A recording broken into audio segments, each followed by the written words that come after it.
Hi, I'm Rob Everett. Until recently, I was the CEO of NZ Growth Capital Partners, the government venture capital fund. Before that, the CEO of the Financial Markets Authority. And I'm just about to take over as the chairman of the board of Simplicity, the Keep It Saver fund.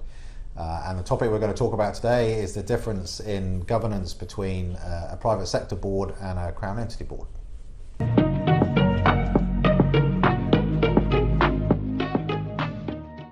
Hi, welcome to Governance Bites. I'm Mark Banicevich, and as you just heard, I get the pleasure again to spend more time with Rob Everett. Rob, thank you very much for your time. Pleasure. It's been great catching up again after, it's been a while since I've seen you, I think, isn't it? Yeah. You moved from the private sector to a Crown entity, having done 18 years at Merrill Lynch. What surprised you about the difference in governance?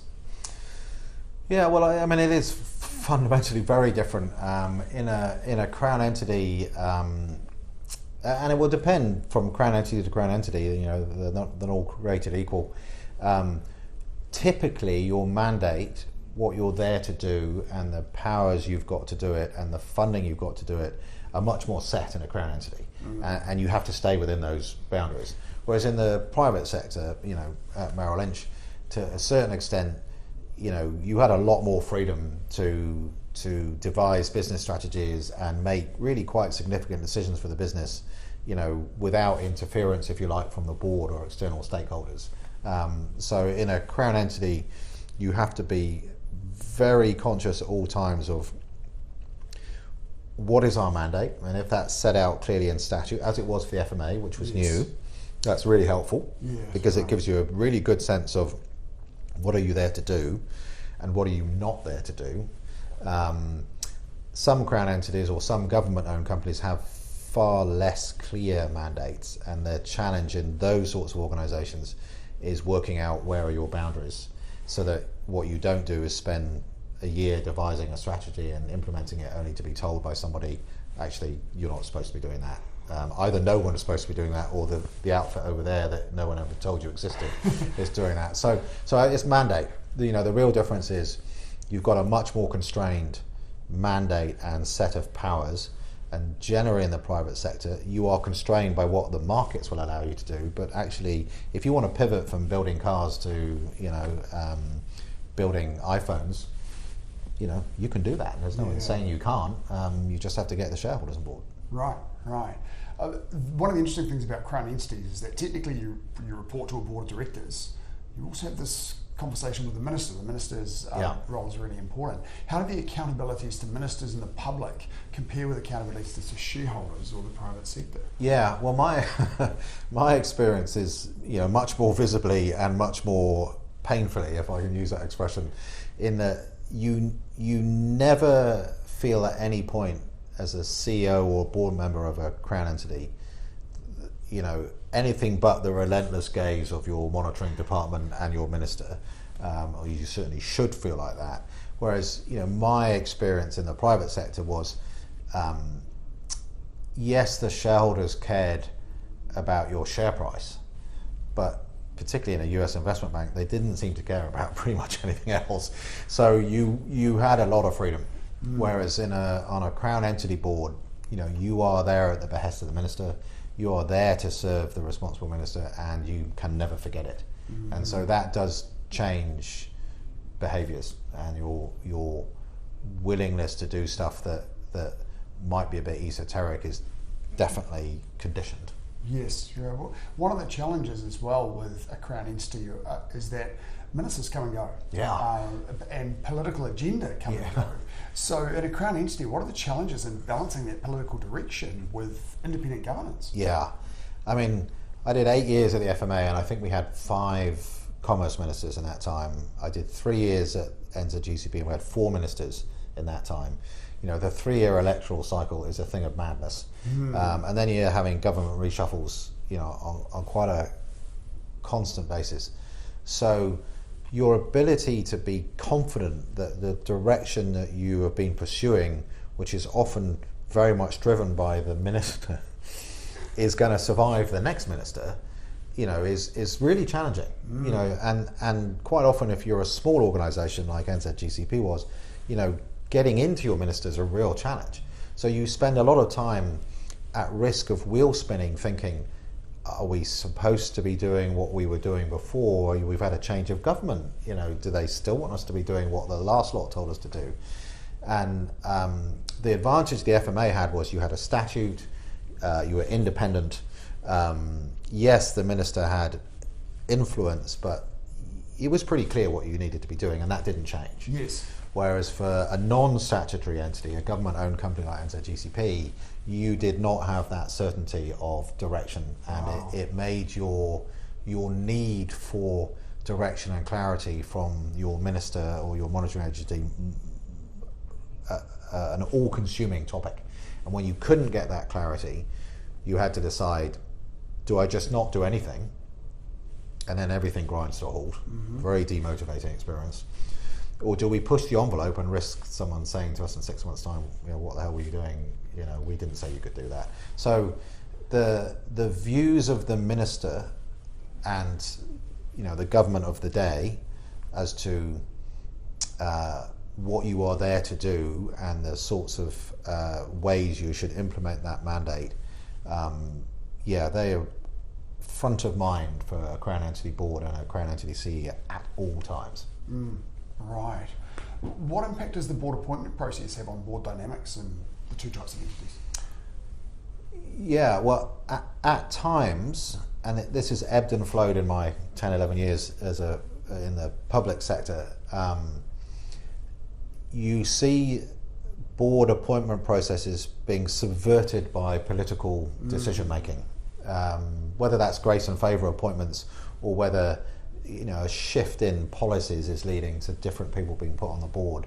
And so certainly as a CEO, a long-term CEO like I was at the FMA, where the board turned over in total at least twice in the time I was there, 3 board chairs, again it can make things, you can really lack consistency, and you're having to adapt quite quickly to a change of approach, a change of individual, a change of nuance, some of which is not articulated to you. So someone would appear on your board and you think to yourself, okay, they've been put there for a reason. Is that a good reason? Is it a bad reason? Do I need to worry? Do I need to go and ask someone what was the minister wanting to achieve here, and to be told, mind your own business?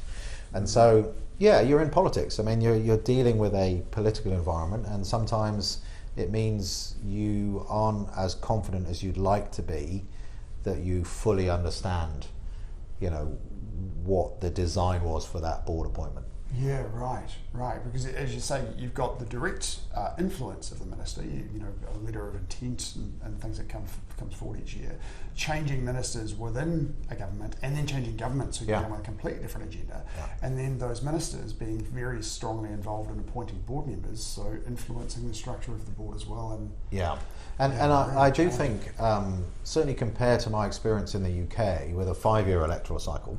Yes. And a very strong established civil service, one of the things I struggled with a bit in New Zealand is the constant chop and change, and you often feel like you're starting at zero again when you've got a change of government, and there's long periods where nothing is happening because everyone's trying to work out post-election who's in what office, and 1 year to clean up the last person's mess, 1 year to try and do what you want to do, and 1 year to get rid of it. Right? And really as a government official, I guess, in those jobs, it felt like you had your feet tied together in terms of your ability to move forward quickly, knowing that in 6 months' time you either had a new government or you almost certainly had a new minister, and that you were going to have to do this whole process again. And then people are saying to you, well, it's 6 months before an election, you shouldn't do anything different, you need to wait for the next lot to get in, and then they won't do anything for 6 months, so actually that's 12 months. So the political cycle, for a lot of the Crown entities and government-owned companies, slows things down. Can't we just get on with it and change the length of the political season? Yeah, please. In your experience, how does the level of director capability or diversity compare between Crown and private sector? Yeah, that's a good question. I mean, I have largely been very impressed with the people I've come across on Crown Entity boards. They've tended, because they're not getting paid really to do that job, so they tend to be very passionate. They tend to have achieved a bunch to be considered. I think sometimes what I've seen is they may feel it's their job to represent the kind of the sector they've come from on the board, and on the public sector boards occasionally err on the side of trying to be a representative of that sector rather than realise that they're on the board to act in the interests of the entity itself. So you see a little bit of that transition when people first come onto Crown entity boards, but I think people work it out. I think in terms of quality of people, like I said, I've been very impressed. You do in both private sector and public sector boards sometimes see people who are consciously building a portfolio of board roles, and you sense they're not as passionately supportive of what your entity does as everybody else. And you can see those people a mile off, certainly as a CEO or a chairman of the board, and that's fine. People have got to build governance expertise, but I'm a strong believer, as I've said before, if you're on the board, you should be doing everything you can to make that entity successful, and using it as a stepping stone. That's perfectly valid as long as you give everything you've got to that entity during that period. But I have seen particularly on some of the Crown entity boards, the occasional person who's really got an end goal in sight, and you're just on the way. Yeah, right. How would you compare the risk appetite and risk oversight between public and private? Yeah, well, I came from a US investment bank, so risk appetite, for better and worse, was fundamentally different. I think for someone like me, what I had to learn to accept in a public sector board and a public sector entity is that the number of people you have to consult with, the number of people you have to tell, working out who needs to be on board and who they need to bring on board and who they need to bring on board, and the chain of command.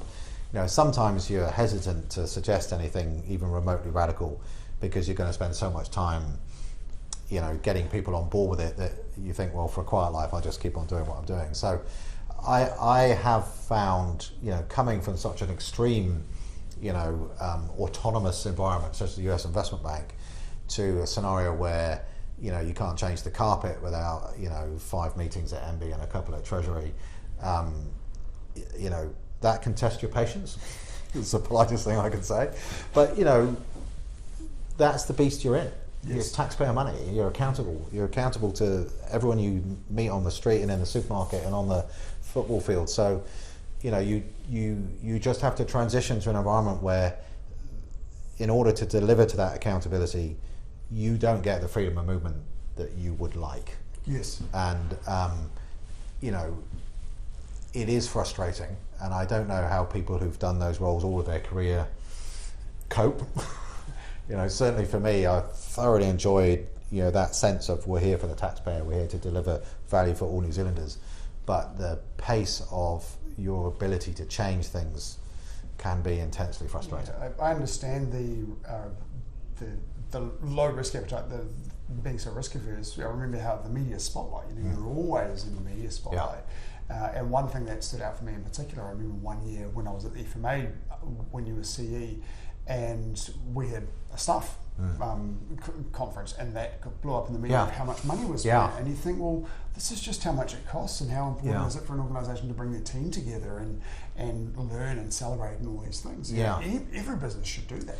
You make an interesting point. One of the lessons I learned as a CEO at the FMA, but also that I've taken into my board governance roles, is that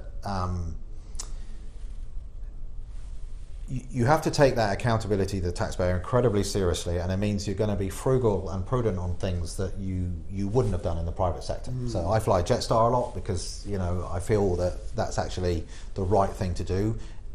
Ironically, if it was my money, I'd go on Air New Zealand, but I feel that's the right thing to do. But what that scrutiny can do is it really creates an unhealthy risk aversion and a sense that you're in a second-class organisation because you're a public sector organisation, and you can't do the things you would in the private sector. You can't spend the money, and then you're at risk that the quality of your staff starts to decline over time. So that sense that we're going to be in the paper tomorrow, we're going to get criticised for this, can be all consuming.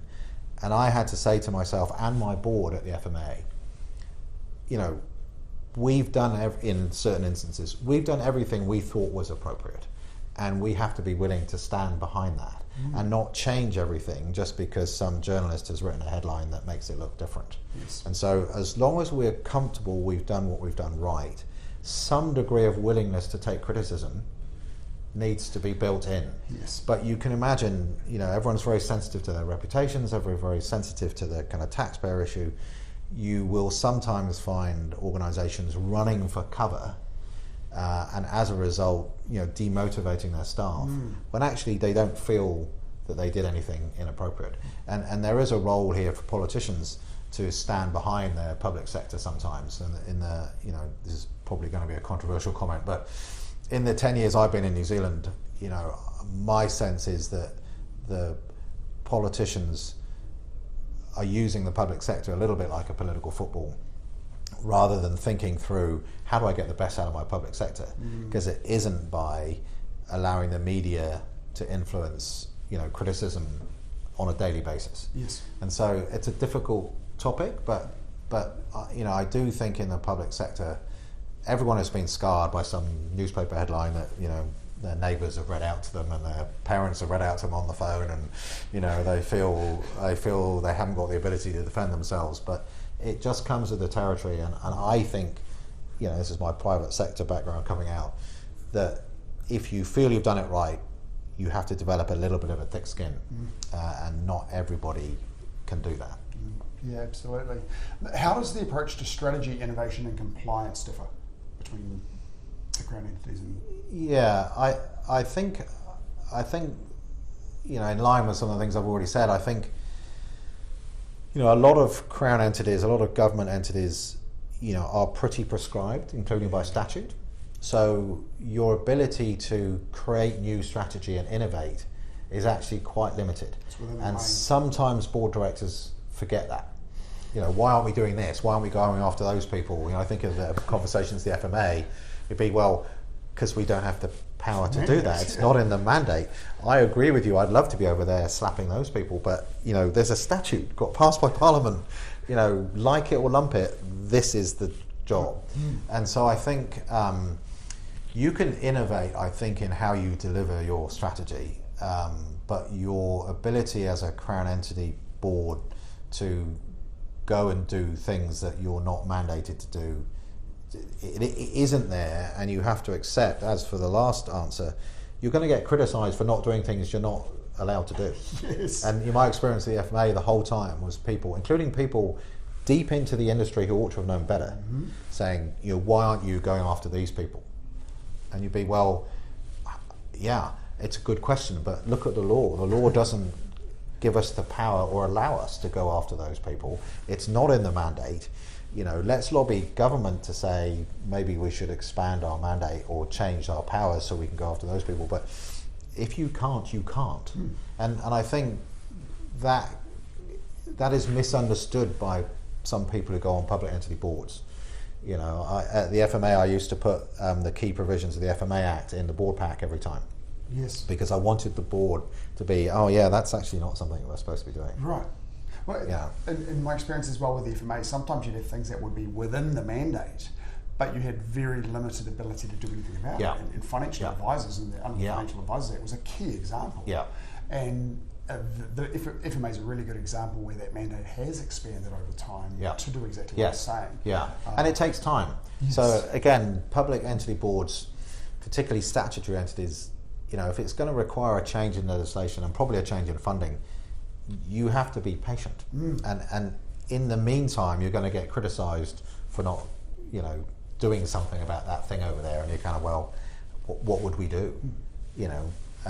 So it's just a different pace and a different mindset than I was used to in my previous jobs, which, as I've said, I accept we're at the extreme end of the kind of nimble risk-taking spectrum. How about the appetite for innovation? Businesses now, for example, will be spending a lot of time and energy, should be spending a lot of time and energy thinking, how is AI going to impact us now? Can we embrace it? With businesses that I'm working with, they're starting to do outbound phone calls and take phone calls and stuff with using AI assistants. How difficult would it be to introduce those sorts of technologies into Well, I actually think it's part of the job of the board to, be taking that outside-in view of the world. Right? What is happening elsewhere, and why are we not doing that? Yes. If it's AI, which of course is all around the board tables at the moment, management are obviously very busy doing what they have to do today and struggling to really prioritize something that feels very kind of future focused. It's just the nature of a lot of those jobs. So to me, a lot of the job of the board is to understand those trends that are developing, and if they look like trends that this organization, whether it's public entity or private sector, but I think particularly in the public sector, ought to be thinking about making that happen. Whether that's in the KPIs of the CEO, whether that's chatting to management team about, okay, what are we doing about AI, for instance? How are we? Cybersecurity was the one before and will be the one after. Sometimes the management team and the CEO can't see the wood for the trees, and occasionally a good board is not just looking at what they can see internally. They're looking at the horizon and saying, who could we talk to that's going to help us understand what's on the horizon, so that we keep the management team focused on, okay, well, if that's definitely coming, rather than wait for it to arrive, we start preparing now. And AI is a great example, but sometimes the board has to be asking those future-focused questions. Absolutely. And an interesting board or an interested board will be bringing people from outside in all the time to talk to them, so that they can develop that radar of what they might need to look at. Yeah, right. Yeah, that's a good insight. What's the difference in tone around the board table? You've already talked about the pace of getting things done, so presumably that'll impact the pace of decision making in the boardroom. Are there any other ways that the discussion around the board table, the tone around the board table differs between the two entities? Well, my experience has been that in a private sector entity, more gets left to the CEO. And quite rightly, you're a taxpayer accountable. In a public sector entity, the board do get more involved in the big decisions. And where you have a big board, not all of whom will think the same, that can sometimes be a torturous process to get to the point where the CEO and the management team have got a clear set of directions. So a thing I learned at the FMA, with a couple of great board chairs, was there's been a great debate around the board table about a particular topic. At the end of it saying, okay, so did we reach a decision? Are we really clear on what the instructions to me, the CEO, and the management team are? Because if we're not, we need to get to that point. And so there is a risk, I think, with public sector boards where there's a lot of time for consultation around the board table, of ending up just with a mishmash of quite different views, and the CEO wandering away thinking, I actually not 100% sure what the collective board view was. So I think as a board chair, that's something you should be doing in the wrap up. And if not, the CEO needs to be able to say, okay, can we be really clear here what you want me to do differently, or what you would like me to do with this? If the answer's nothing much, great. But I think in a public sector board, there's more people involved in the decisions than I was used to in a private sector board, where the top board really felt very distant from day-to-day operations, very distant. Yeah, right. How do performance expectations differ? How do they measure performance differently? And we alluded to that a little bit in our last conversation. And how's reporting different in those sorts of things? Well, exponentially off the scale different, I would say. Again, I'm used to a scenario where performance was quite brutally assessed, which was share price, revenue, and you would like, frankly, a bunch of other things to be in that mix, but weren't, particularly as a public company. Whereas for a public sector entity, your reporting documents, your reporting requirements are exhausting. And you can spend, as a public sector CEO, easily a third of your time doing reporting mechanisms into government, which don't to you feel like great added value. But again, you're generally operating off taxpayer money. You've got to be accountable for that. Someone somewhere needs to be able to go, is this best bang for the buck? Is having these guys do all of these things really delivering the outcomes we want? I think the problem with a lot of performance reporting, or a challenge with a lot of performance reporting, is, okay, we did all of this and that happened. Fine, but is there really causation? Yes. Because, the FMA, I had no qualms in saying we're all working really hard, really busy, doing everything we can. But identifying the behaviours that had changed and the data that had changed was really difficult, partly because you didn't have the historical data, so you didn't know what your base was. And then you end up in a reporting scenario where you think, I'm reporting all this stuff, but I actually, myself, don't know what that tells the people I'm reporting to. Yes. And so it can be frustrating, because in the public sector you are often working very hard to contribute to outcomes, but you don't control the entire outcome. And so you can get into the mindset that your reporting is meaningless because you weren't really in control of that end outcome 100%. But that's life. And I think Treasury have been very focused the last few years on trying to narrow that gap and trying to be much more specific in reporting about, well, what did we change? Yes. Not what changed, what did we change? And that can be very difficult to measure. It really can. Yes. What can private boards learn from public sector and vice versa? Yeah. I think instinctively it's about the mandate piece. So although I found it quite constraining to come into a public sector entity that had, a very clear set of guardrails that it really couldn't step outside, I think in the private sector sometimes you get a dilution of strategy or pivots going on that aren't properly versed with the board and aren't properly tested with shareholders and other stakeholders. And so you get the risk of organisations, going off on tangents and pivoting where actually no one sat down at a governance level and said, oh, so you want to pivot from this to that. And of course the CEO is going to say, well, it's not really a pivot, it's just a development of the strategy.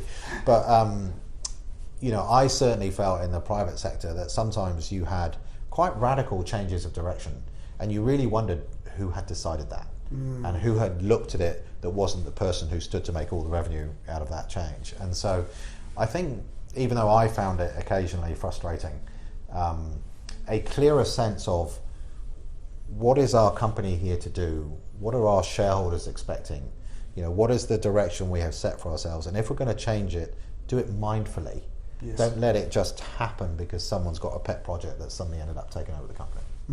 Yeah, that's a really valuable... And you see a lot of good companies fail because they've done a bunch of mini pivots that actually hadn't been properly thought through, and they diluted the thing they were good at and ended up doing a bunch of things they would like to be good at but aren't. So I do think there's a read across. Yeah, right. Anything the other way? Well, speaking with my private sector kind of background, I would say, and this is really for the public sector boards, more a message for the kind of government apparatus. If you've got good people in those jobs, whether that's the board or the management jobs, which you should have, let them have a degree of ability to make decisions and take risks, within the controls. Otherwise, you're not getting the best out of those people. It's the stuff that's incredibly difficult and challenging that brings out the best in the best managers and the best executives.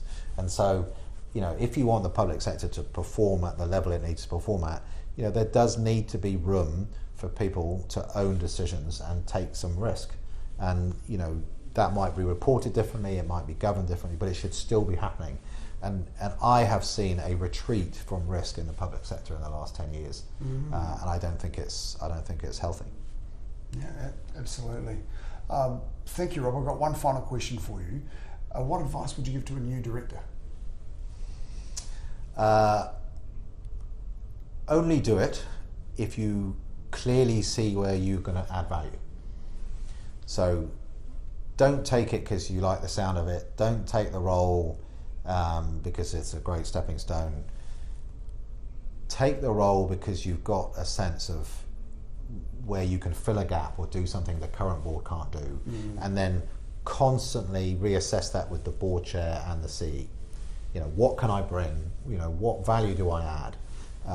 I think, you know, being a board director that isn't really sure where they're adding value, that's a bad place for a director to be. Yes. So I think if you're not sure, either on the way in or as things have developed around you, you know, go and ask, go and say, how can I help? What can I do that's different? You know, what is there something specific that I'm on the board for that maybe I didn't quite realise? I think that would be my advice. Find a thing that you bring and leverage it to the hilt. Yeah, great. That's it's advice that has come up in a way before, but not in that way. And I really like that. That's really great, valuable advice. Thank you, Rob. Thank you again very much for your time. My pleasure. Wonderful to catch up. Lovely to see you. And I'll look forward to seeing you soon. Yeah. And your next episode. Thank you. Thank you for watching this episode of Governance Bites. We have more episodes on YouTube and your favourite podcast channel, where I interview directors and experts on various topics relating to boards of directors and governance. We'd love to see you back, and please like, subscribe, and share the videos and podcasts.